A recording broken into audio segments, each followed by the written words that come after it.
तट पर बैठे बैठे तेरे हाथ कहां कुछ आएगा। रत्न मिलेंगे तुझको जब तू, रत्न मिलेंगे तुझको जब तू सागर की तह में जाएगा, सागर की तह में जाएगा। कुछ न मिले तो यार समझना, कुछ न मिले तो यार समझना, डुबकी अभी अधूरी है। कुछ न मिले तो यार समझना, डुबकी अभी अधूरी है। और चाहे जितना भी हो मुश्किल, पहला कदम जरूरी है। चाहे जितना भी हो मुश्किल, पहला कदम जरूरी। बस पहुंचना है तो पहला कदम उठाइए। जो लोग घर में बैठे बैठे मंजिल को पाने की तमन्ना करते हैं, वे लोग कभी मंजिल को हासिल नहीं कर पाते। तैरना सीखना है तो नदी में उतरना पड़ेगा। तुम सोचो कि बिस्तर में उल्टे लेट करके हाथ पैर चलाने से तैरना सीख जाओगे? असंभव है, क्योंकि कुछ नादान लोग ऐसा करते हैं, बिस्तर पर उल्टे लेट करके पैर ऐसा ऐसा चलाते हैं। उनसे पूछा जाए कि क्या कर रहे हो, कहते तैरना सीख रहे हैं। उनसे कहो कि नादानो, बिस्तर में तैरना नहीं सीख सकते, इसके लिए नदी में उतरना पड़ेगा। बोले मैं नदी में उतरना तो चाहता हूं, लेकिन मुझे डूबने से डर लगता है, पहले मैं तैरना सीखूंगा, उसके बाद नदी में उतरूंगा। ऐसा आज तक नहीं हुआ। तैरना सीखना है तो नदी में डूबने का डर खत्म होना चाहिए। डूबने का डर खत्म होना चाहिए, तभी जाकर के तुम नदी में उतर सकते हो। डरे हुए लोगों को, भयभीत लोगों को, डरपोक लोगों को कभी भी कुछ हासिल नहीं होता है। निडरता चाहिए, निर्भयता चाहिए, तभी जाकर के हम उपलब्धि को प्राप्त हो पाते हैं। आप सोचो कि डर करके घर में छिप करके बैठे रहे और हमें सफलता मिल जाए, इम्पॉसिबल, असंभव है। सबसे पहले डर खत्म होना चाहिए। अभी किसी से कहा जाए कि 2 मिनट आकर के बोलो, तो जिन्होंने कभी नहीं बोला है, जो बोलने के नाम से ही डरते हैं, वो साफ मना कर देंगे। जबरदस्ती करवाओ, हाथ में माइक पकड़वाओ और पकड़ भी ले तो हाथ पांव पूरे ऊपर से नीचे तक ऐसे जूझेंगे कि पूछो मत। क्या हुआ? जब तक डर नहीं निकलेगा तब तक आप कुछ नहीं कर सकते। अपने दिल और दिमाग से डर बाहर निकालिए। परीक्षा में वे ही बच्चे फेल होते हैं जो परीक्षा से डरते हैं। कोरोना में वे ही लोग मरे हैं जो कोरोना से डरे थे। जो डरे नहीं वो मरे नहीं, जो डरे नहीं वो मरे नहीं, और जो डर गए वो मर गए। मैं लोगों से कहता हूं, डर किस बात का? जिंदा दिली के साथ जियो। अरे मरना तो है ही, आज नहीं तो कल मरेंगे, तो अपनी मौत मरेंगे, डर कर नहीं मरेंगे। ये सोच लेकर के चलना पड़ेगा, तभी जाकर के आप कुछ कर सकते हो। बे लोग व्यापार नहीं कर पाते, बे लोग बिजनेस नहीं कर पाते, जो बिजनेस प्रारंभ करने से पहले ही काम चलेगा नहीं चलेगा, लाभ होगा नहीं होगा, कहीं ऐसा तो नहीं नुकसान हो जाए, ऐसा सोचते हैं। बे लोग काम धंधा नहीं कर पाते हैं। जिन्हें अपने काम पर विश्वास होता है वे नौकरी करते, जिन्हें अपने काम पर विश्वास होता है वे नौकरी करते हैं, और जिन्हें अपने आप पर विश्वास होता है वे बिजनेस करते हैं। क्या? अपने आप पर विश्वास करने वाले व्यापारी होते हैं और अपने काम पर विश्वास करने वाले नौकरी पेशा वाले होते हैं। इसलिए अपने आप पर विश्वास कर। मैं सबसे कहता हूं, मैं पूरे जब बोलता हूं पूरे विश्वास से बोलता हूं। मुझे मालूम है जो बोलूंगा अच्छा बोलूंगा। मैं क्यों सोचूं कि मैं अच्छा नहीं बोल पाऊंगा, ऐसा नहीं। मैं तो यही सोच करके बोलता हूं जब भी बैठता हूं कि मुझसे अच्छा इस दुनिया में कोई बोल ही नहीं सकता है। मैं पहले ही हिम्मत हार जाऊं कि अरे बाप रे बाप, इतने लोग हैं, पंडित हैं, विद्वान हैं, त्यागी हैं, व्रती हैं, ज्ञानी हैं, इनके सामने बोलूंगा, बोल पाऊंगा नहीं बोल पाऊंगा, तो अपन तो पहले ही हार गए। अपन ये मान करके चलते हैं कि अपने सामने जितने लोग बैठ करके सुन रहे हैं सब बुद्धू है, अकलमंद सिर्फ अपन है, इकलौते अपन ही अकलमंद, इसलिए तो सब सुन रहे हैं। कौन सुनता बता। मैं सबसे कहता हूं किसी भी काम में डरिए मत। साइकिल चलाना सीखना है, गाड़ी चलाना सीखना है। आपने साइकिल में आप बैठ गए हैं, सीट पर बैठ गए हैं, हैंडल पकड़ लिया है, ब्रेक तुमको पता है, आपने फोर व्हीलर ले ली है, स्टीयरिंग तुम्हारे हाथ में है, पैर के नीचे गियर है, पैर के नीचे ब्रेक है, बराबर तरीके सब कुछ तुम्हें पता है, लेकिन तुम्हारे दिमाग में है कहीं मैं गिर ना जाऊं, गिर ना जाऊं, गिर ना जाऊं, गिर ना जाऊं। धड़प, क्या वो ही गिरता है जो सोचता है मैं गिर ना जाऊं, मैं टकरा ना जाऊं, टकरा ना जाऊं, टकरा, धड़ा वही टकराता है। तुम्हारे दिमाग में चल क्या रहा है? मैं गिर ना जाऊं, मैं टकरा ना जाऊं। तुम्हारे दिमाग में जो चल रहा था वही हो गया। तुम टकरा गए, तुम गिर गए, वही गिरते। आज तक बंदरों ने आदमी की तरह चलना नहीं सीखा। आज तक बंदरों ने आदमी की तरह चलना नहीं सीखा। क्यों? लोग कहते हैं ना ये मनुष्य जो है क्या है, बंदर का विकास है। कमाल है, मनुष्य बंदर का विकास, और बंदर का आज तक विकास ही नहीं हुआ। मनुष्य बंदर का विकास और बंदर का।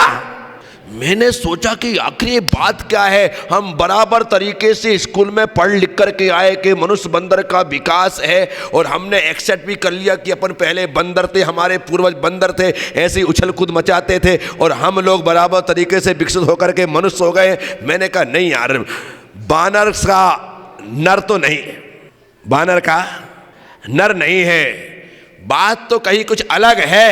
मैं विचार करता रहा और मैंने कहा कि बस मिल गया जवाब, मनुष्य बानर का विकास नहीं है। अन्यथा आज तक बंदर तो ना जाने कहां से कहां पहुंच गए होते। तो बंदर आज तक चलना क्यों नहीं सीख पाया? क्यों नहीं सीख पाया?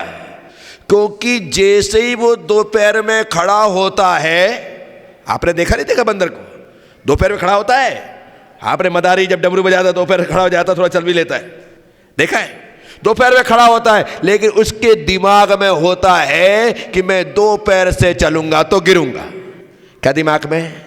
दो पैर से चलूंगा तो, और वो दिमाग में फिट है, इस कारण से वो आज तक दो पैर से नहीं चल पाया। अन्यथा हमने मदारियों को बंदर को चलाते हुए देखा है। जो हमारे दिमाग में फिट हो जाता है ना, उसे डिलीट करना मुश्किल होता है। आप व्हाट्सएप की चैट डिलीट कर सकते हो, लेकिन मेल का जो होता है ना, उसे आप डिलीट करो तो वो स्पैम में चला जाता है, सुरक्षित रहता है, वो आप डिलीट नहीं कर सकते। कहीं ना कहीं से उसे वापस जो करते हो निकाल सकते हो। तो ऐसे ये जो मेल और फीमेल है ना, ये मेल और जो फीमेल है, हमारे दिमाग में जो चीज एक बार फिट हो जाती है वो डिलीट नहीं हो पाती। बड़ा खतरनाक काम है, बड़ा मुश्किल काम है। लोग कहते हैं आदमी के नेचर को नहीं बदल सकते, हकीकत में नहीं बदल सकते, क्योंकि आदमी के दिमाग में फिट बैठ गया है, मैं ऐसा ही हूं। अरे तू ऐसा पैदा कहां हुआ था? तो वातावरण को देख करके, लोगों को देख करके, लोगों के साथ उठते बैठते हुए तू ऐसा हो गया है, तू ऐसा था नहीं। हमारे शास्त्रों में जब संस्कार की बात आती है और वहां पर बोलते हैं कि एक तोते ने दो बच्चों को जन्म दिया, संसर्ग दोष गुणा भवंती, दो बच्चों को जन्म दिया। एक तोता साधुओं के डेरे में चला गया, एक तोता डाकुओं के डेरे में चला गया। तो साधुओं के डेरे में गया, वो तोता राम राम बोलता है, वो कहता आइए आइए आइए, आपका स्वागत है, आइए आइए, ऐसा बोलता है। और जो डाकुओं के डेरे में गया, वो कहता पकड़ो मारो साले को, छोड़ो मत। एक ही मां के दो बच्चे, एक डाकुओं के डेरे में और एक साधुओं की कुटिया में। जो साधुओं की कुटिया में है वो राम राम कर रहा है, और जो डाकुओं के डेरे में है वो जीना हराम करता है। विचार करके चलो क्या हुआ। इसमें फिट जो हो जाता है ना वही होता है। आपने बचपन में, मेरी उम्र के लोगों की बात कर रहा हूँ मैं, जो 50 साल के हैं या 48 से लेकर के उसके ऊपर वाले हैं, अपन लोगों ने बचपन में जो पिक्चर देखी थी ना, आजकल की तो मुझे पता नहीं कि कैसी क्या बनती हैं, लेकिन अपने ज़माने में सचिन जो पिक्चर बनती थी, हर माँ के 2 बेटे होते थे।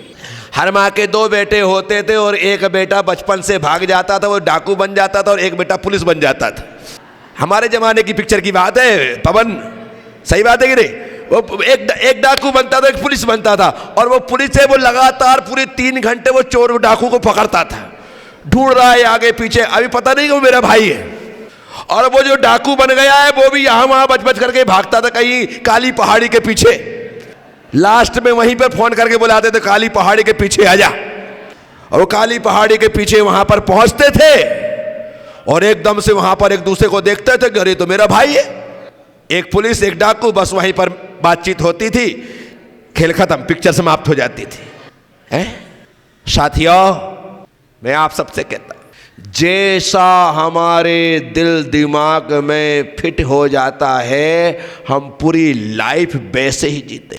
आपके दिमाग में आ जाए ना कि आदमी बहुत बुरा है, क्या तुम्हारे दिमाग में एक बार फिट बैठ गया कि आदमी बहुत बुरा है, अब तुम लाख कोशिश कर लो, कोई कितना भी बोले नहीं यार जैसा तुम उसके बारे में कहते हो, अरे तू समझता नहीं, वो मुक्का मीठा दिल का झूठा इतना कपटी आदमी है कि पूछो मत। अरे भाई मैं तो उसके साथ उठता बैठता हूं, बहुत अच्छा व्यक्ति है, उस जैसा सज्जन आदमी तो मैंने देखा ही नहीं है, तेरे लिए होगा पर मैं तो जानता हूं कि वो कैसा है। एक बार दिमाग में फिट हो गया ना, नहीं निकलता।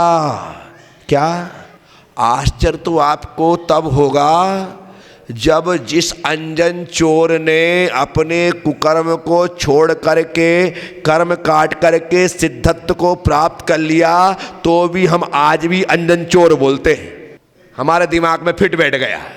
क्या अब आपको बोलो सुनो मुनि निरंजन की कहानी, आपको ये कौन सी नई कहानी आ गई है? अंजन चोर का नाम लेते ही आपको फड़ारे, हाँ वो दिमाग में क्या फिट बैठ गया है? सेठ सुदर्शन ने पटना जी से मोक्ष को प्राप्त कर लिया। किसने? बोलो। सेठ सुदर्शन ने पटना जी से मोक्ष प्राप्त किया। बोलो। अंजन चोर ने कैलाश पर्वत से मोक्ष प्राप्त किया। बोलो। बोलो ना, इन्हें मोक्ष प्राप्त कर लिया। अब चोर मोक्ष जा सकता है क्या? सेठ मोक्ष जा सकता है क्या? लेकिन कहा क्या जाता है, अंजन चोर कैलाश पर्वत से मोक्ष गया, सेठ सुदर्शन पटना जी से मोक्ष गए। हमारे दिमाग में वही फिट है, तुम कुछ भी बन जाओ, अपने लिए तो सेठ। बहुत मुश्किल है दिमाग से किसी को बाहर निकालना, परंतु संभव है। क्या है? असंभव कुछ भी नहीं। आप अपने आप को पूरी तरह से आमूल चूल परिवर्तित कर सकते हैं, ऊपर से नीचे, अंदर से बाहर तक पूरा बदल करके जीवन जी सकते हैं। बस ठानना आपको है। आपने ठान लिया, आप बन गए। जब तक हम ठानते नहीं हैं तब तक बनता नहीं। आपने निर्णय नहीं किया है, आपने दृढ़ता ही नहीं लाई। महाराज जी मुझे बहुत गुस्सा आता है, मैं गुस्सा छोड़ना चाहती हूं लेकिन छूटता नहीं है। अभी तुमने ठाना नहीं है। जिस दिन सोच लोगे कि मुझे गुस्सा नहीं करना है, गुस्से में इतनी दम नहीं है कि वो तुम्हारे पास आ सके। तुमने सोचा नहीं। क्या नहीं कर सकते तुम? बताओ तो सही, क्या नहीं कर सकते? जो बच्चे सोच लेते हैं 8वीं 10वीं में ही कि मुझे किसी भी स्थिति में, किसी भी हालत में डॉक्टर बनना है, इंजीनियर बनना है, चार्टर्ड अकाउंटेंट बनना है, कंपनी सेक्रेटरी बनना है, मुझे ये बनना है, बिल्कुल दृढ़ता के साथ सोच लिया कि पहली बार में ही मुझे सीए क्लियर करना है, ये पहली बार में उसे सोचना पड़ेगा। मैं गारंटी देता हूं वो पहली बार में बनेगा। लेकिन आपको दृढ़ता के साथ सोच करके doctor, engineer, collector, chartered accountant, company secretary जो भी बनना है आपको ठानना पड़ेगा। गारंटी बनोगे आप, कोई नहीं रोक सकता है आपको। उगते सूरज को कोई नहीं रोक सकता और डूबते सूरज को कोई नहीं रोक सकता। सूरज उगेगा तो और डूबेगा तो डूबेगा, फिर तुम्हें कौन रोकने वाला है। मेरे दिल दिमाग में आया कि मुझे महाराज बनना है, आ गया, भाग गया, कोई नहीं रोक पाया। कोई सब लोगों ने प्रयास किया कि छोटा सा है, अभी क्या करेगा, कहां जाएगा, हो सकेगा नहीं हो सकेगा। लेकिन जब आ गया ना तो आ गया। बनना है तो बनना है। जब ब्रह्मचारी बना मैं तब भी छोटा था और जब मुनि बना मैं तब भी छोटा था। मुनि बनने के 4 साल बाद दाढ़ी मुछाई थी। कितने साल बाद? 4 साल बाद। वो भी थोड़े थोड़े रुए आए थे तो खींच खींच करके बड़े कर लिए हैं। हाँ, रोम खींचो तो अगले बार बाल बन जाते और बाल बनते तो बड़े हो जाते हैं। ऐसी स्थिति। इतनी छोटी सी उम्र में जब हम परतापुर में मुनि बन करके रहते थे तो चारों तरफ के लोग हमारे दर्शन के लिए नहीं आते थे। दर्शन के लिए भीड़ इतनी कि पूछो मत। महाराज के दर्शन के लिए आए? नहीं, हम तो महाराज को देखने आए कि छोटे छोटे से महाराज जी हैं, छोटे छोटे से महाराज जी हैं, देखने आए। कमाल है। बागीदोरा में केसरबाई करके थी। केसरबाई तकरीबन 70 साल की रही होगी बुढ़िया, और हम लोग 16.5 साल के महाराज हमारे आचार्य श्री से कहते थे कि महाराज जी थोड़ी सी आज्ञा दे दो, मेरा मन करता है महाराज को गोदी में बिख लेके खिला लूं। मजाक नहीं। गुरुदेव से बोलती थी कि इनको देख कर लगता है कि मैं अपने पोते जैसे लगते हैं, महाराज आप आज्ञा दो, एक बार गोदी में खिला लो। अरे महाराज बन गए, अरे बन गए होंगे, लेकिन एक बार मौका तो दे दो। आपको मजाक लग रहा माता जी?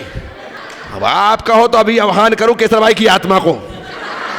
ओम भट। उस उम्र में हम बन गए। तो ऐसा यानी कि पूरे चारों बागड़ प्रांत में 18,000 लोगों की हुम्मड़ समाज है। कितने? ओनली बांसवाड़ा और डूंगरपुर डिस्ट्रिक्ट में। उस समय 1989 में मेरी दीक्षा हुई, तब 18,000 हुम्मड़ थे।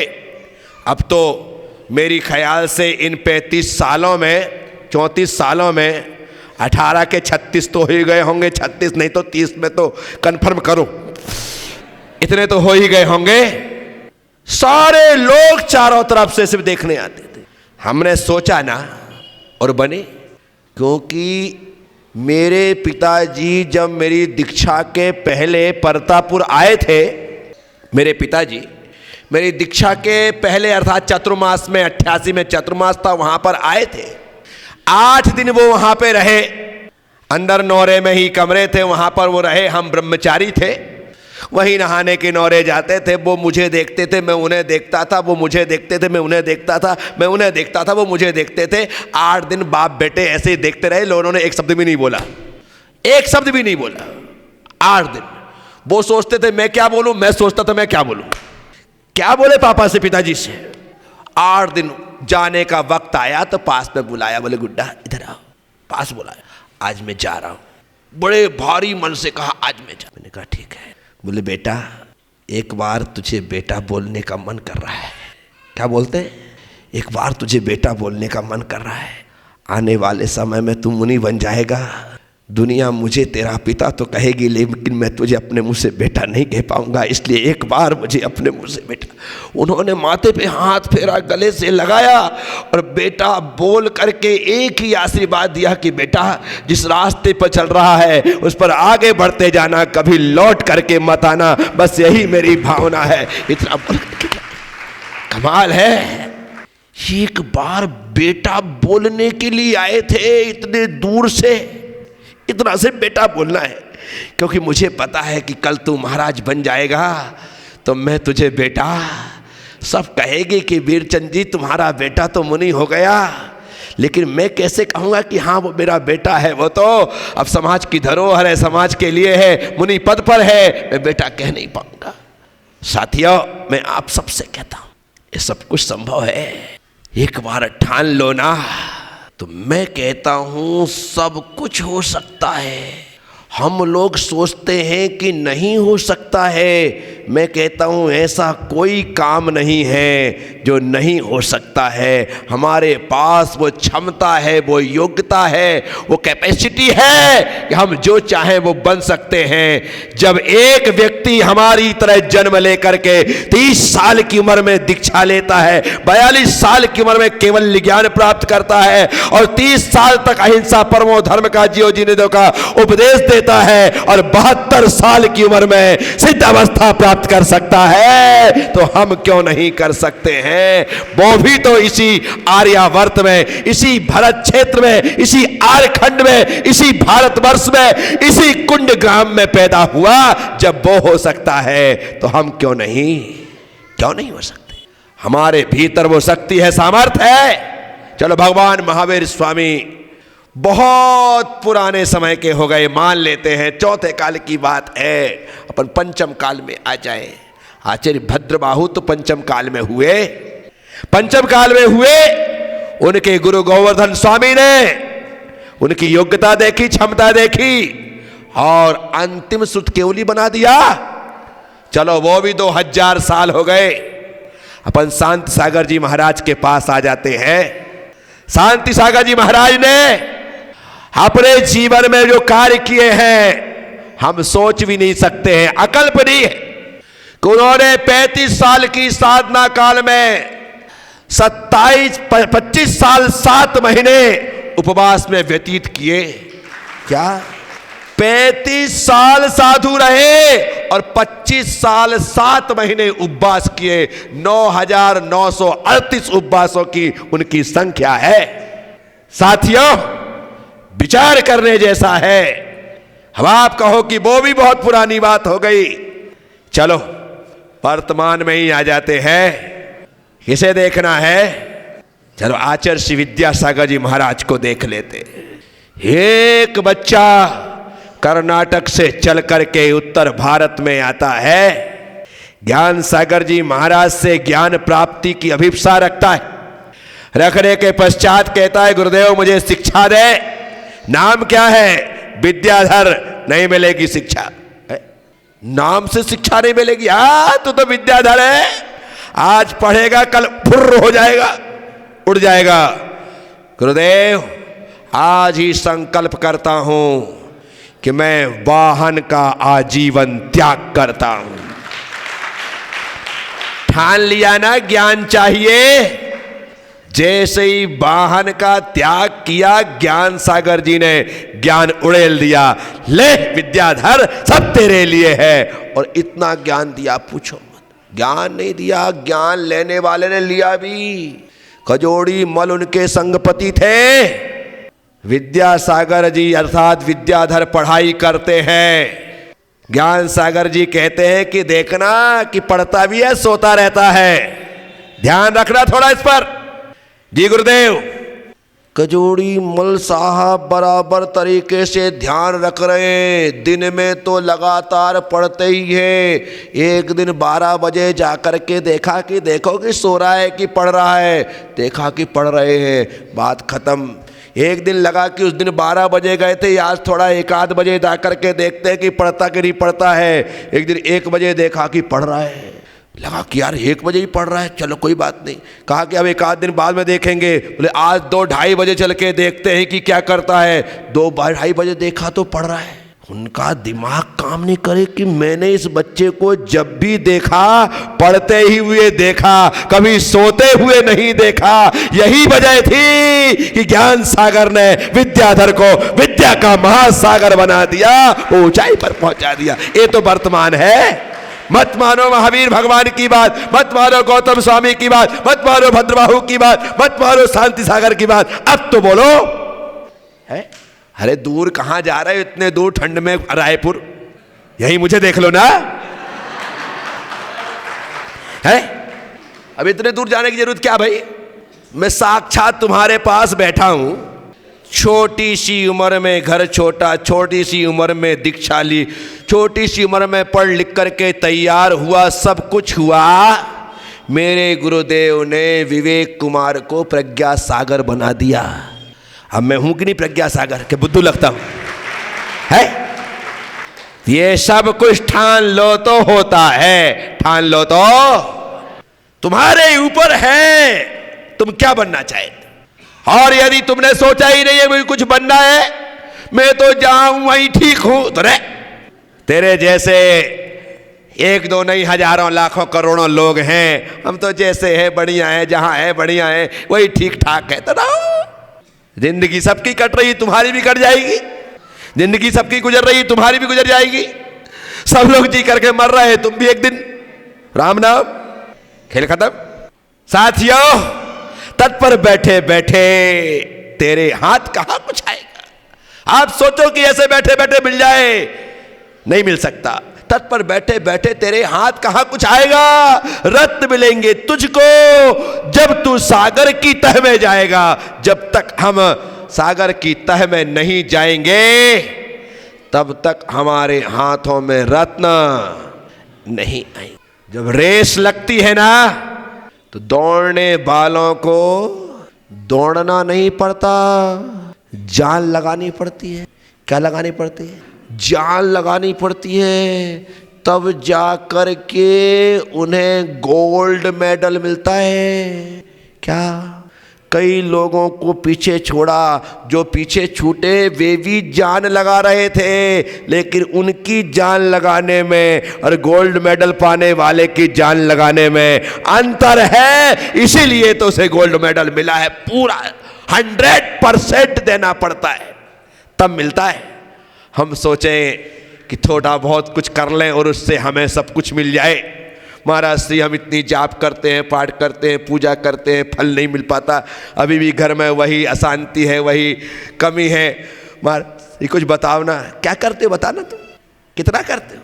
8 घंटे धंधे के लिए, 10 घंटे धंधे के लिए, व्यापार के लिए देते हो। धर्म के लिए है 1 घंटा। 10 घंटे में तुम्हें पेट भरने के लायक नहीं मिल रहा है तो 1 घंटे में तुम्हें पेटी भरने के लायक मिल जाएगा क्या? बताओ। 10 घंटे की मेहनत के बाद पेट भरने के लायक नहीं मिल रहा है और तुम सोचते हो 1 घंटे की पूजा करे जय जयनाथ परम गुरु हो, लड़का मांगे लड़की हो। ऐसा हो सकता है? 1 घंटे में तुम सोच के चल रहे हो कि पेटियां भर जाए। नहीं, टाइम पूरा तब जाकर के शांति और सुकून की प्राप्ति होती है। तो साथियों, कुछ न मिले तो यार समझना, कुछ न मिले तो यार समझना, डुबकी अभी अधूरी है। यदि ये सब कुछ करने के बाद भी प्राप्त नहीं हो रहा है तो इसमें गलती देने वाले की नहीं, गलती लेने वाले की है। कुछ न मिले तो यार समझना, डुबकी अभी अधूरी है। और चाहे जितना भी हो मुश्किल, पहला कदम जरूरी है। पहला कदम उठाइए। Well begun is half done. ये थॉट्स है कि आपकी जैसा ही पहला कदम उठता है आपकी यात्रा आधी हो जाती है। पहला कदम तो उठाओ। आपको ही मंजिल का इंतजार नहीं है, मंजिल को भी आपका इंतजार है। शिष्य ही गुरु की तलाश नहीं करता, गुरु भी शिष्य की तलाश करता है। एक कदम यदि हमारा गुरु की तरफ बढ़ता है तो एक कदम गुरु का भी शिष्य की ओर बढ़ता है और एक दिन बीच में आकर के महामिलन हो जाता है। बस वहीं पर गुरु की प्राप्ति होती है। कदम बढ़ाने पड़ते हैं। भगवान की ओर कदम बढ़ाओ, भगवान तुम्हारी ओर कदम बढ़ाएगा। गुरु की ओर कदम बढ़ाओ, गुरु तुम्हारी ओर कदम बढ़ाएगा। और जब दोनों बढ़ेंगे तो एक दिन मिलन तो होना ही है। तो साथियों, वो आप सबके हित में कहा है, क्योंकि गुरु जब भी बोलता है कल्याण के लिए ही बोलता है, हित के लिए ही बोलता है।